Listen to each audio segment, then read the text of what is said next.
Hello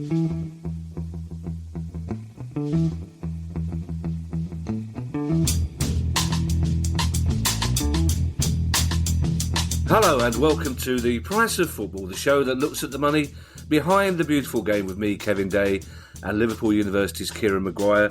We're recording this just before the big kickoffs on Sunday. A lot of important issues to resolve, lot of money at stake, and more crucially, whether Palace finish ahead of Brighton. I mean, morally, we obviously are, but it's nice when the league table agrees, Kieran, isn't it? Well, it's all really we've got to look forward to from today. So I'd like to say may the best team win, but I'm far too shallow for that.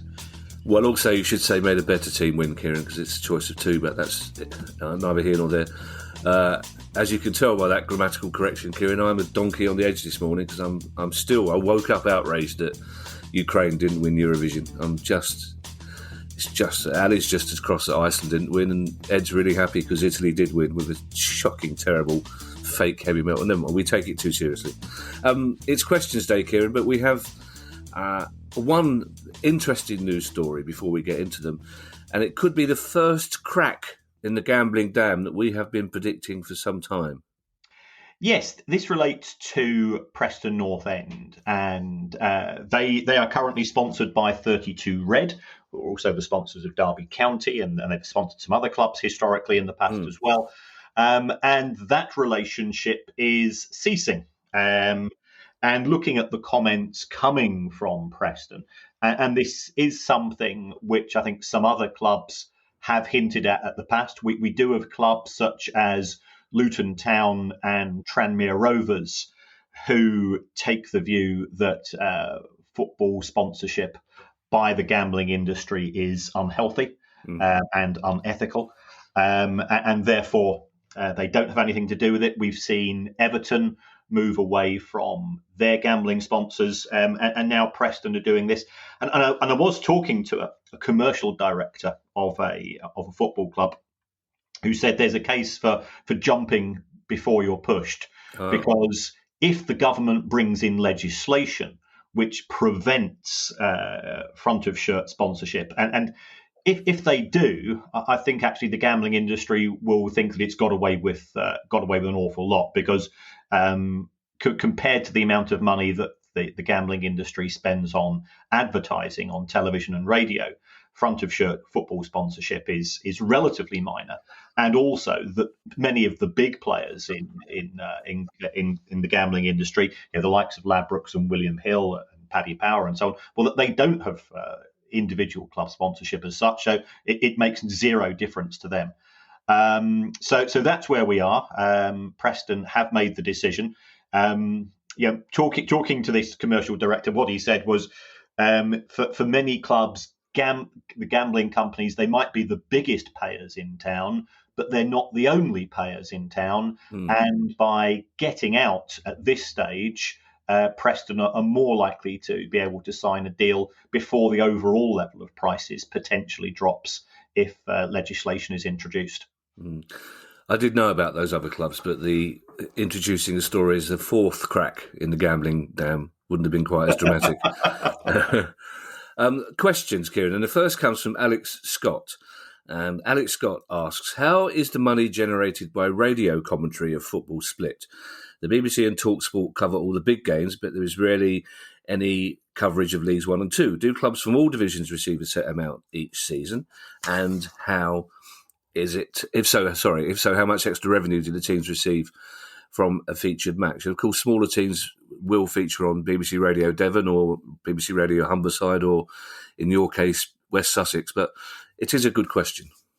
It is indeed. There are separate radio broadcasting deals from, first of all, the Premier League has one for its rights, and it has 7 packages, of which the BBC have 4 and TalkSport have 3.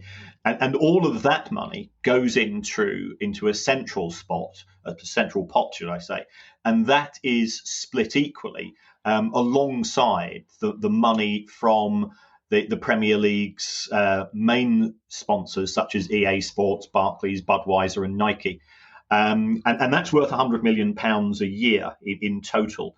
to the clubs in the Premier League. So they get around about £5 million each. Now, trying to work out how much of that's coming in respect of radio isn't possible to determine. That the Premier League are a little bit coy on that. But no disrespect, a big club such as Liverpool or Manchester United will actually receive the same amount as the smaller clubs in the Premier League. And the reason for that is that the radio companies, the broadcasters, they do not dictate which matches are taking place in each individual slot. That's actually determined by BT and Sky. So therefore, there's no merit payments as such from a radio point of view. When it comes to the EFL deal, and that's an exclusive deal with TalkSport. Again, that goes into a central pool of money, and that is distributed. I'm having trouble hearing you.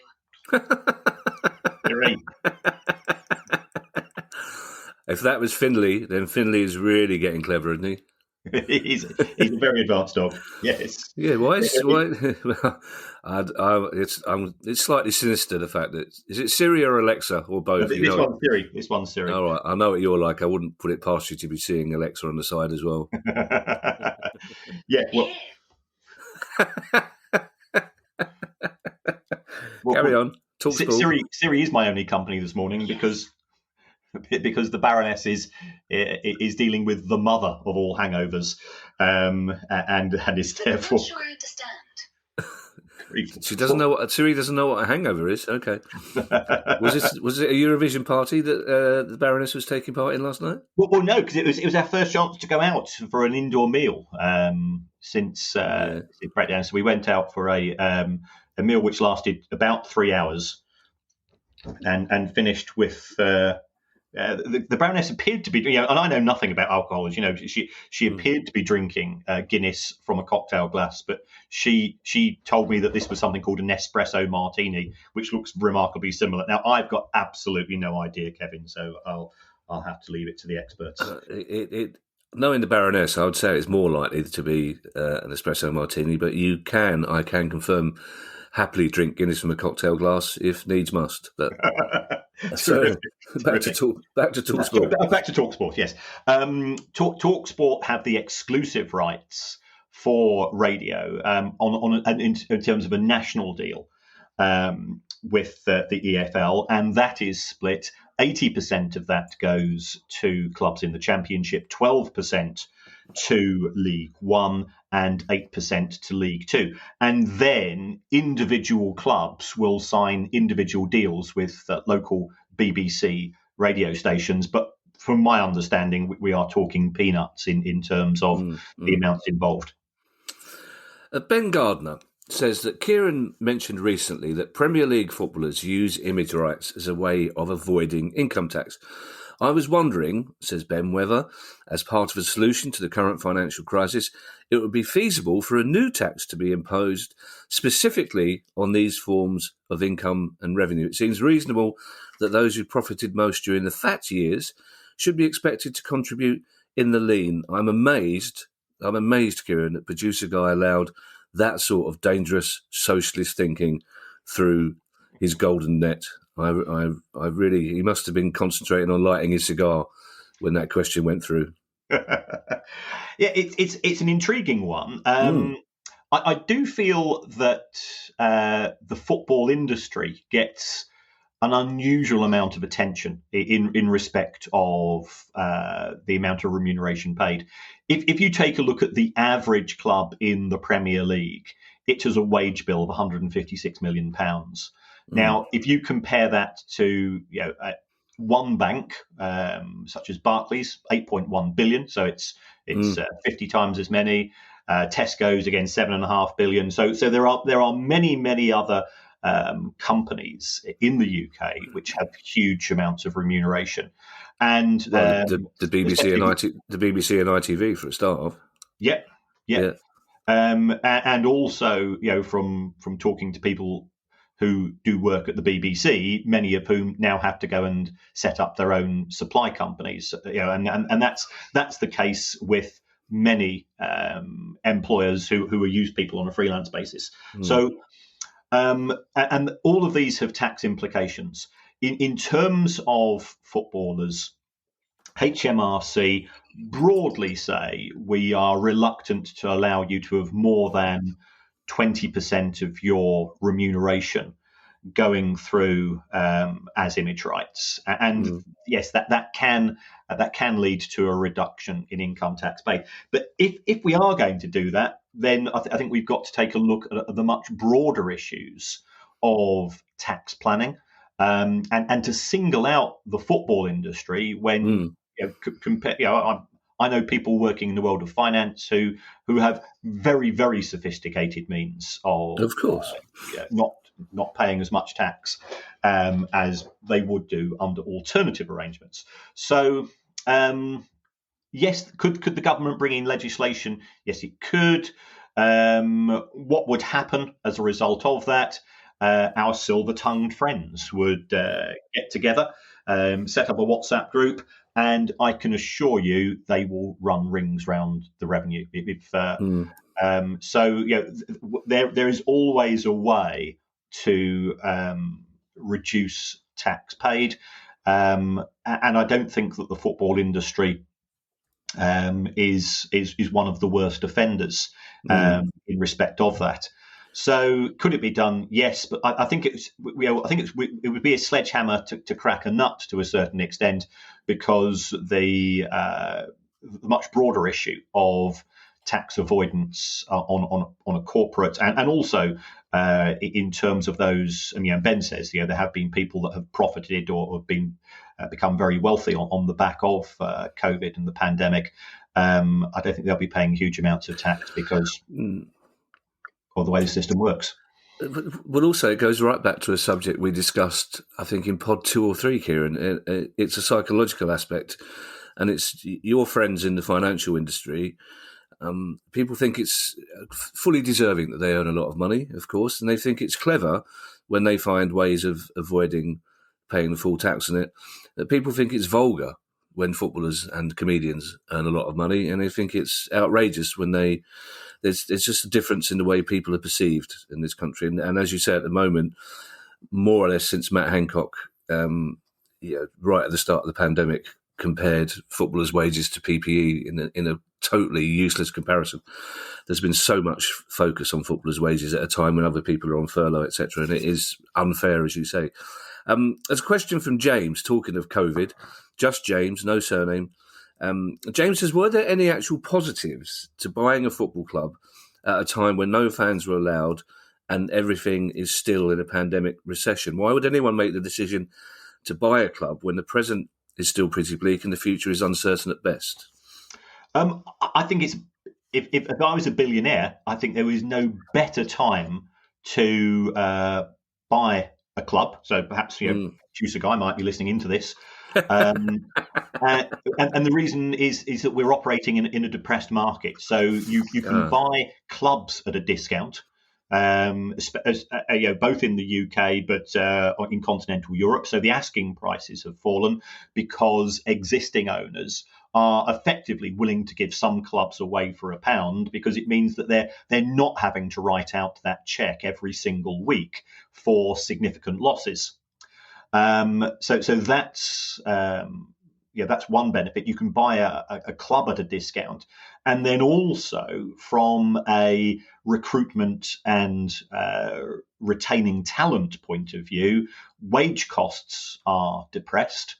So especially in Leagues 1 and 2, I'm hearing reports from agents saying, well, the player wants to stay, but the club's saying you're going to have to go and take a significant pay cut, and we're not getting the alternative offers that we might have had 12 months ago. So it's market forces, and just as it's market forces why some players in the Premier League are paid millions upon millions, it's also market forces that are driving down wages at the lower level. So I think we have to accept it at all levels. The transfer market in the lower leagues will collapse this summer as well. And I saw QPR's accounts come out yesterday. They spent £55,000 in a full season in the Championship signing players. We're talking about a Championship football club. So we're already starting to see the financial forces come through.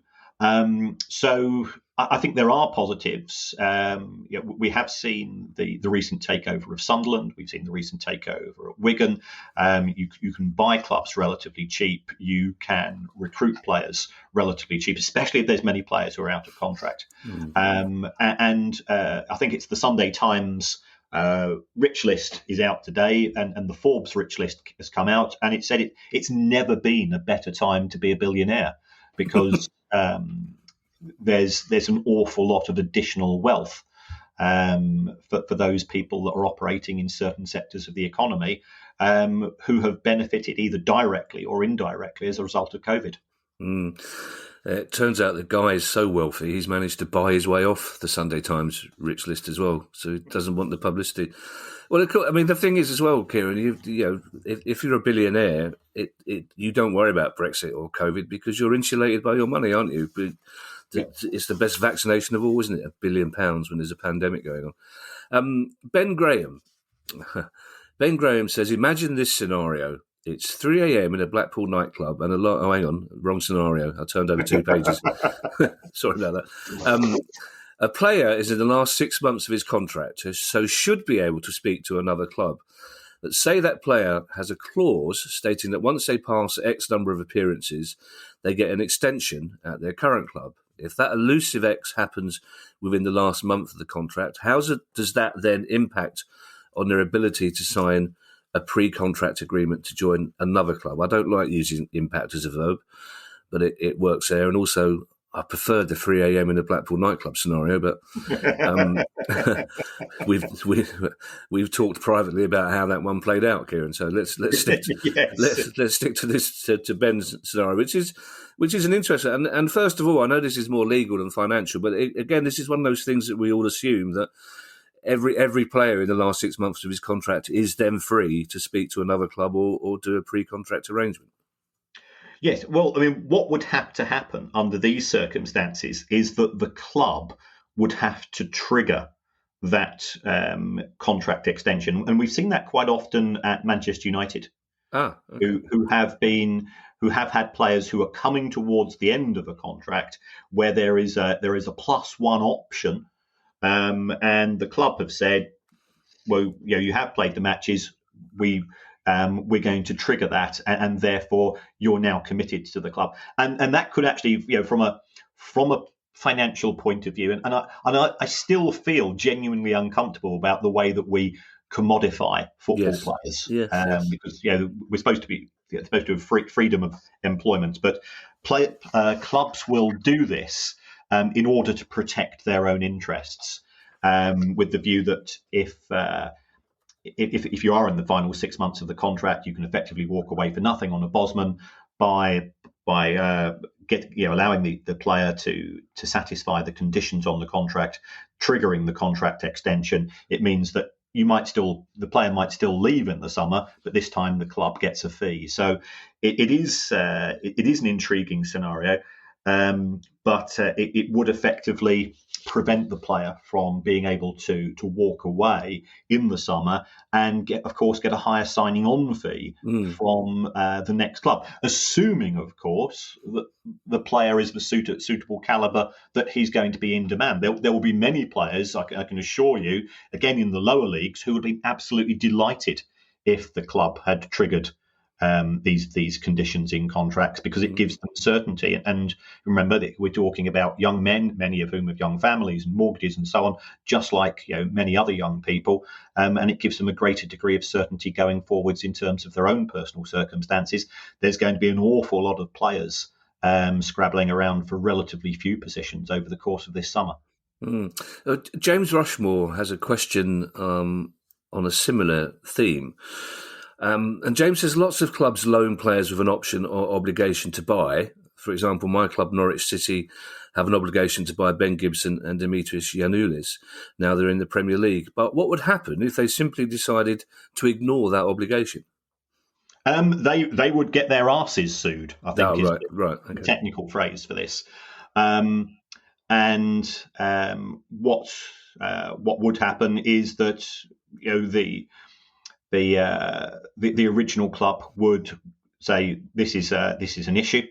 We've got a contractual obligation. You've failed to do this. It would probably report them either domestically to the Football Association, the Premier League, or the EFL, and on an international basis, it would report them to FIFA. So I think there would be consequences. And also, I think the club itself would suffer reputational damage. Why sign up a player with a loan to effectively forced to buy on the basis of promotion if this club has a reputation for weaseling out of deals? The word would get around. And it wouldn't happen for a club like Norwich anyway, who in my view are one of the most ethical clubs. Yeah. In football in the UK. I suppose you could get some championship clubs who put a clause like that in the contract, not 100% expecting to get promoted, and then it comes as a surprise to them. But then I suppose they can't argue they haven't got the money because they've just been promoted, so they've got 140 million quid, haven't they? Yeah. I mean, we saw it at Brighton where we loaned Anthony Knockhart to Fulham. Yeah. Fulham got promoted and they clearly didn't want him, but they had to go and buy him under the circumstances. And then he relatively quickly after that was loaned out to another club in the Championship. So it's a way of providing some protection for clubs that have just been relegated or who are in the Championship. That the worst case scenario is you pay a loan fee, and the comfort factor is that if you do get promoted, yes, you've got to go and pay some money out, but the chances are you can then start to move this player on yourself. Yeah, I still don't. I haven't forgiven Anthony Knockhart for that lucky goal he scored at Selhurst when he beat two players and curled it in from 25 yards. We thought it was a fluke as well. Yes. I did that when I was doing handstands around the ground. Ed Payne has an old school club. I got quite nostalgic when I read this, Kieran, because as I say, it's a proper old school club question. Ed says, as a Villa fan, when was the last time the club made a profit? We made losses every year under Lerner and nearly went bust under Z, so I reckon it must be 20 years since we made a profit. Is that some sort of record? Now, Kieran, I bet you loved researching this, didn't you? Oh, I was in absolute heaven. I was like a pig in muck going through this. Well, first of all, Ed is absolutely correct. The last time that Aston Villa made a profit was in 2001. Wow. And they made a profit for the whole year of £138,000. Wow. Since then, they have lost money every year, and their average losses for the last 20 years per week, £588,000. £500,000 a week for 20 years when they've spent the vast majority of that time in the Premier League. Which is, it's incredible numbers, and that Randy Lerner, Tony G, and also the new owners. I mean, the new owners have certainly backed the manager, and Villa's losses are significant. So, I think it's a really, first of all, it's from my point of question. I absolutely love researching this, but it's further evidence that the Premier League being paved with money for all concerned is a myth. Certainly, there will be major beneficiaries who tend to be the playing talent, and I've always said I'm all in favour of young men earning large sums of money coming from working class backgrounds. What's not to like? I have no issue with that whatsoever. But the idea that the Premier League is full of profit as well is not the case. Well, you've answered my question already, which again shows how we're getting too close, because that's my one backup question. So they're going into a third season in the Premier League and we still can't expect them to make a profit. It's so counterintuitive, isn't it? Well, it would be if I'd been doing this pod for 18 months, because certainly 18 months ago you would just go, well, of course they'd be making a profit. They're about to go into the Premier League for the third time. Yeah, it's Sir Alan Sugar's legendary prune juice comment. It has never been truer, in the sense that as soon as additional revenues come into a club, then either the existing players and their representatives say, "Well, hold on, we're the major we're the reason why people watch football. So Yeah. therefore, we give a bit more money. And also, when you're recruiting players, their representatives will say, "This is a Premier League player you're signing, so therefore, the expectations are X million per year for my client because that's the going rate." And the Yeah. club, if they don't sign the player, somebody else will on a fairly similar wage level. So it is certainly at the Premier League level the balance of in favour. And you worked in HR yourself. You know that there's in any negotiation, one party is normally in a stronger position than the other. In the Premier League, it's still leaning towards the players, whereas in the lower leagues, I think it's now switched towards the clubs. Yeah, can you stop telling people I used to work in HR, Kieran? It was a long time ago, and it makes me sound like an accountant. My career has taken a much more glamorous turn in the last decades or so. Absolutely. Sorry, I'll mention it again. It's a bit like when people bring up the subject to me. Used to be a sex shop manager, and they thought it was far more glamorous than being an accountant. and believe me, it was. Well, yes, it's all right for you. You haven't done it. You've done it the non-traditional way. You've shamed your family by going from running a sex shop to being an accountant. Well, I didn't shame my family because I never told my mum. And the reason why I became an accountant was because I didn't want to bring shame. When mum coming from a big Irish family, what's Kieran up to these days? Well, he's selling vibrators for a living. So. I bet Uncle Terry was ashamed when you became an accountant. Well, a legitimate one. Well, anyway. I know, I've known a few things about the books. It comes in very useful. Alan Marples has our next question, and it's an area we haven't explored before. So thank you for that, Alan. Alan's question relates to players who open their own coaching academy. For example, my club, Sheffield Wednesday, have a local player called Liam Palmer who runs one. Will these be a personal brand funded by the players, or do they feed into the club's academy? I remember as Kevin Keegan opened and closed an academy in Glasgow, I believe, didn't he? And said in an interview that one of the problems was people were confused as to where it lay within the sort of professional club system. So it's an interesting question. Yes. I think as far as Liam Palmer is concerned, I think he's 29, 30. So he's looking potentially for a career beyond football. There's a lot of merit for starting to do some future planning. His I think it's called the Liam Palmer School of Excellence. It does appear on the Sheffield Wednesday website, so it could be that they're utilising his name. I think a lot will depend upon the player himself, because again, you mentioned Kevin Keegan.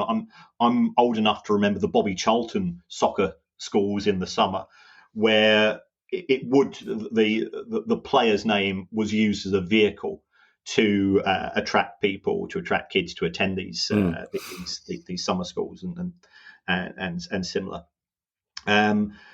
I think what we might be seeing with somebody like Liam Palmer, he's working in conjunction with Sheffield Wednesday. I mean, there is a separate company which has been set up, and Liam Palmer is the director. So I was going through Companies House records this morning after the rush I'd had on the Aston Villa spreadsheet. So it's a company which has been set up recently, so he would appear to be sort of the independent beneficiary of it. But I think there's opportunities for him to work in conjunction with Sheffield Wednesday as well. Yeah, you would imagine Sheffield Wednesday coaches are probably helping out there as well. And it's a useful way for the club to spot young talent as well, isn't it, who may have slipped through the sort of more formal scouting recruitment now, I suppose. And speaking of which, Reece Jones says that Bolton youth player Findlay Lockett has been linked with a move to Wolves, and he's a second-year scholar yet to sign professional terms with Bolton. So what kind of fee would Bolton expect to get in compensation, and how are these figures calculated for young players across all categories of academy? And this is a bugbear for many fans, Kieran, especially outside the Premier League, that they worry constantly about young players being taken away before they get to a situation where they can actually get a transfer fee for them. Yes, so this is linked to our very good friend EPPP, Elite Player Performance Hmm. Plan, I think is the official word for it, which gives a fixed form of compensation. Now, looking into the background of Finlay Lockett, originally I think he was signed up by by Burnley's academy at the age of 8, and now he's at Bolton's academy. He is Bolton Wanderers' second youngest ever player. Very sad for him. He's just had a cruciate injury, Oh which is going dear. to put him out for the rest of the year. So it Oh, well, looks as if I think the potential move to Wolves might therefore not be taking place. that's a shame. I think Bolton Wanderers are therefore making overtures to try to persuade him to sign a contract. They do think he's got a lot of promise. But the way that this would work under EPPP is as follows. Um, Bolton are a Category 3 academy. Now, what happens is that you get a fixed amount of compensation based on how many years you have been involved in the player's development. So between the ages of 9 and 11, it's a fixed £3,000 per year. Between the ages of 12 to 16, it works out as £12,500 per year if you're a Category 3. I think it goes up to 40,000 a year if you're Category 1. So we're talking thousands rather than millions. But if that player then is signed by a Premier League club, so let's nominally say we're talking about Wolverhampton Wanderers. If Finlay Lockett signed for Wolverhampton Wanderers, Bolton Wanderers, after he'd played 10 matches for Wolves, would have got 150 grand, which given the size of transfer fees in the Premier League is very modest. Even if he went on to play 100 matches, that would only rise to 1.3 million.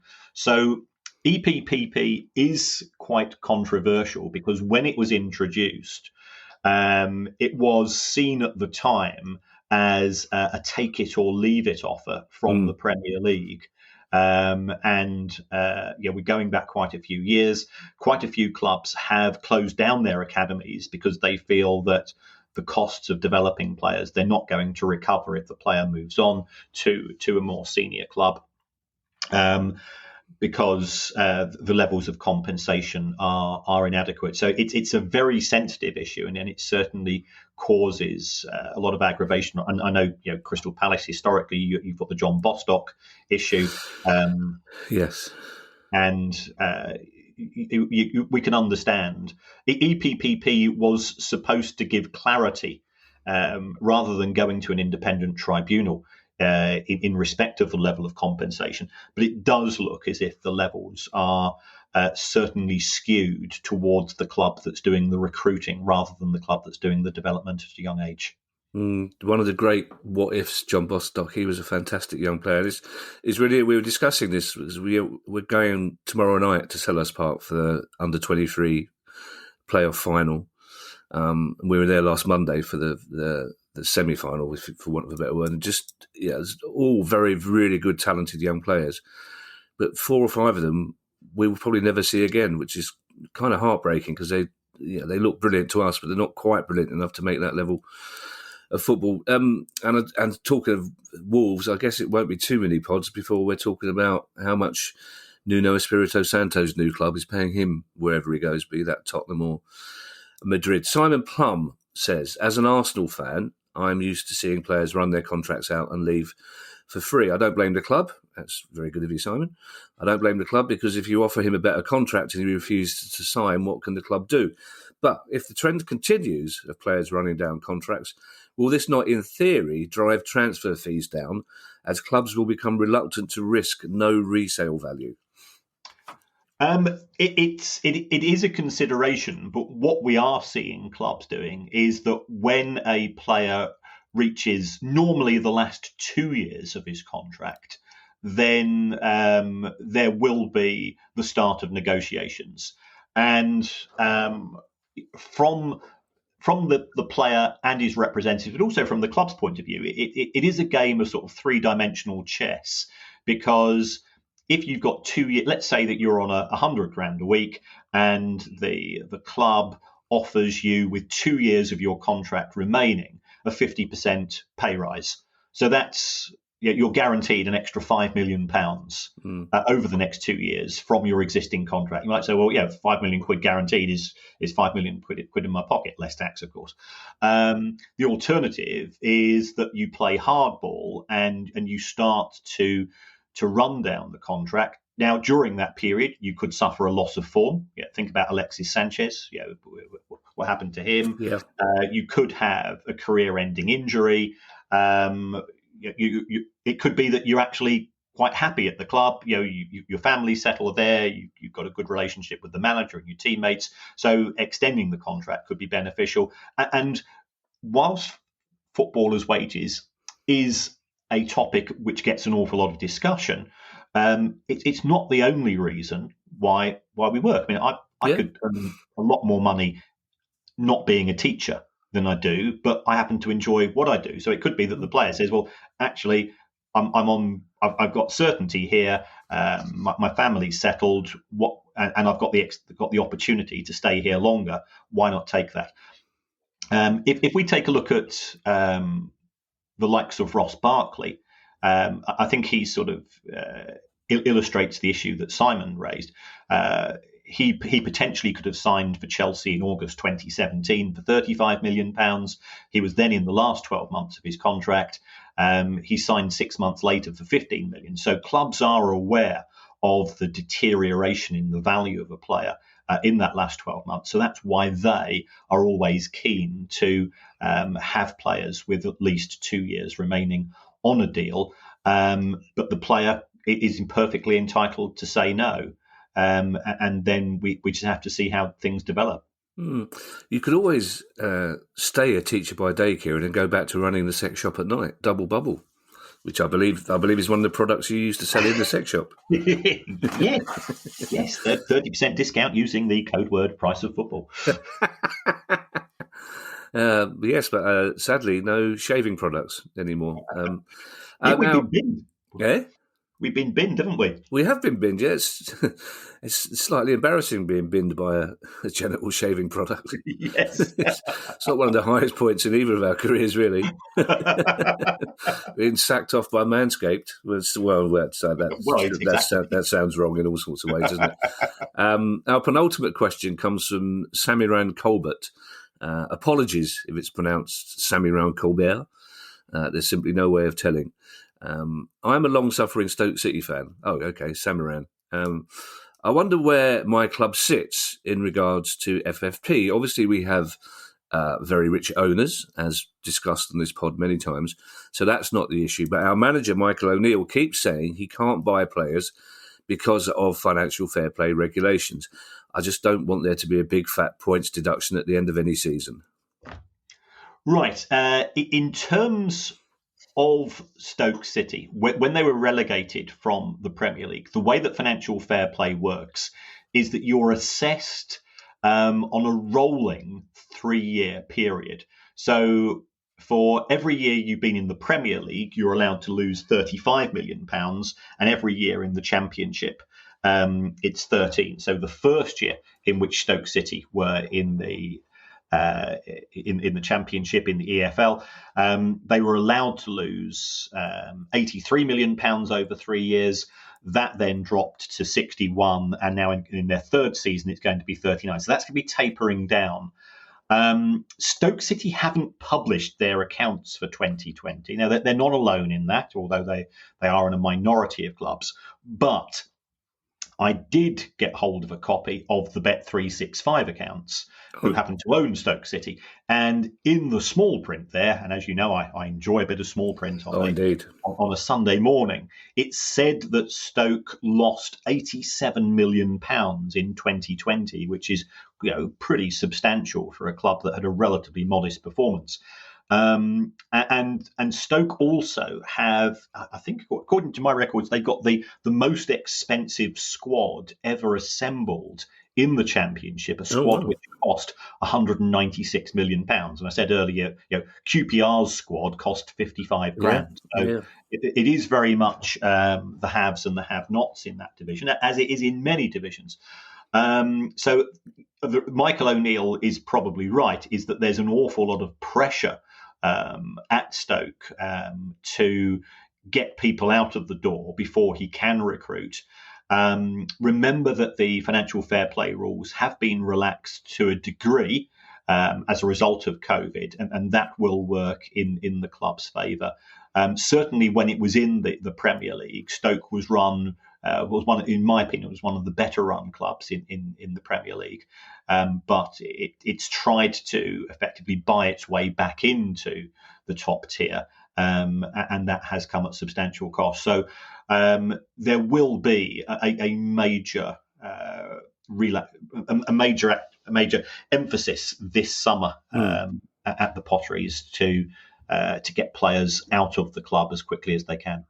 And of course, the reason you have points deduction as a sanction is to avoid very, very rich owners just being able to pay their way out of any fine they get, isn't it? Yes, yeah. If you are, remember the owner of Stoke City earns more money herself than the most expensive Premier League club in the form of Manchester City. So the fines could just be swatted off if you are if you are very wealthy.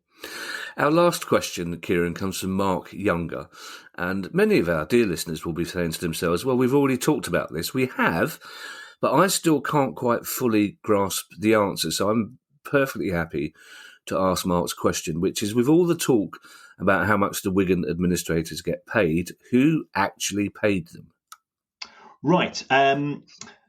Reading the report, the self-congratulatory report put forward by the Wigan administrators, they are very keen to emphasise that under normal circumstances, the administrators' remuneration would be subtracted from the value of the assets sold at the company involved. Now, if that had been the case, I think there would have been a genuine problem in terms of being able to pay the unsecured creditors at Wigan Athletic, the 25 pence in the pound, which the EFL insists upon, and fair play to the EFL for doing this, insists upon saying, well, if you don't do that, you're going to get a further 15-point deduction.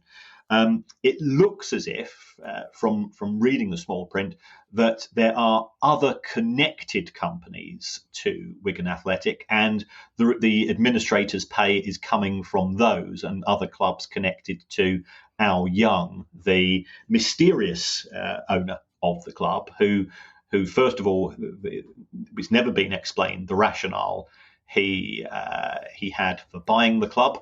And also the rationale behind putting it into administration a few weeks later. Now, I'll explain exactly what he did to you after the show, but for legal reasons, I ain't putting my name on it during the show. Oh, well, don't tell me. I'll tell everyone. I'll just start tweeting. I'll start tweeting it.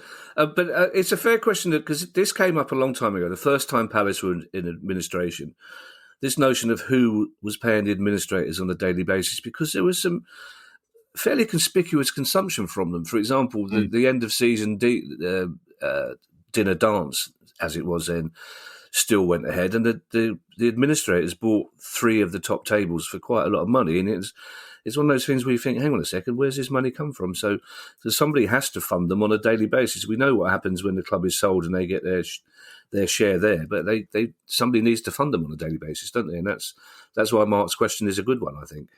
Yes, I mean, under normal circumstances, especially if the administrators would have a good relationship with the bank, what we used to do, and it is a few years since I last did this type of work. You'd say to the bank, well, this is how much we think it's going to cost us.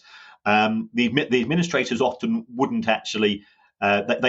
They would pay from their other resources for many of the things, and then they would say to the bank, right, we've now sold all of the assets for, let's say, 10 million. Our fee is $500,000, and we're now going to take the money. So they effectively sub during the course of the administration itself. And although the average hourly cost of running the Wigan administration is working out, including this mysterious 1/3 uplift they have, again, as part of their self-congratulation. Oh, look, we managed to do our day job. We're going to give ourselves a 30% pay rise. Clearly, the staff involved don't get anywhere near the sums which Of are being course not. so there's a huge difference between charge out rate and the actual cost of employment in respect of the individuals concerned. Well, thank you, Kieran, and thanks to everyone who has recently become a patron of the pod via our Patreon site, including Andrew Kinross and Seth Kirby, who says, of my extensive list of podcasts that I apparently listen to, Price of Football is the only pod I play religiously. A tremendous duo in the future. A football pub tour is needed. Don't worry, Seth, our producer guy, a.k.a. the Brian Epstein of podcasting, is way ahead of you. We will be looking to do some live shows, possibly opening for Swiss Ramble on our tour, No Sleep Till Moscow, and even less sleep in Moscow. So keep an eye out for that when all the restrictions are listed. And if you want to make a small contribution to our always free-to-air podcast, then go to patreon.com/price of football. And if you have any questions on any aspect of football finance whatsoever for Kieran, then it's questions@priceoffootball.com. And as ever, I shall hand you over to Siri, Alexa, and Kieran to say his customary goodbye. Well, once again, folks, thanks for all the feedback. Thanks for all the support. It genuinely makes a difference to us, knowing that some of you, for reasons which we've never managed to fathom out, seem to be enjoying the show. If you could go to the Apple Podcast app and give us a review, give us 5 stars. Apparently, according to the producer guy, it doesn't matter what you say. So just feel free to talk about whatever you want. It helps us in the charts. It's something to do with an algorithm, and that's about as much as we know. Other than that, it's the last day of the football season. We're recording this. I suspect the world of football finance might be ticking over the course of the summer. We've already got a few stories for Thursday, including why is Saudi Arabia proposing the World Cup takes place every 2 years, and much more. That's a good question. It's one I've asked myself, Kevin. All right, bye, everybody. Bye. The Price of Football.